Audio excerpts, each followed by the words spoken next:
I don't think there's a right time to start a company. I think the critical thing is to have at least the kernel of a really good idea.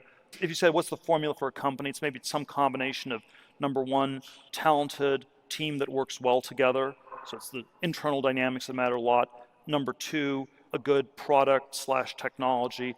And number three, a good business strategy. And somehow you want all three of those to line up. And if you have those, you can have a great company, even if you screw up a lot of stuff. There are all sorts of processes people focus on. And I think the reality is that most of the companies in Silicon Valley are somewhere between really badly managed to badly managed. And so if you've looked at these companies from an MBA process, Yeah. or from like a Harvard Business School thing, there are all these things that are being screwed up in enormous ways. And it often doesn't matter because you have this kernel of a good idea. I was on CNBC back in September as part of this book promotion thing, and they spent all these hours trying to do these gotcha moments to get you to say controversial things.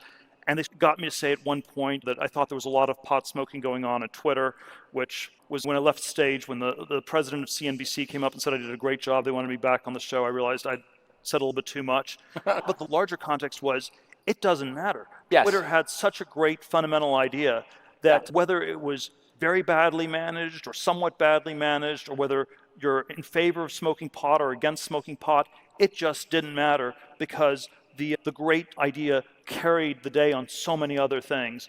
And then the more pessimistic version is, if you don't have something like that, it's actually really hard to make up for that, even if you get a lot of other details right.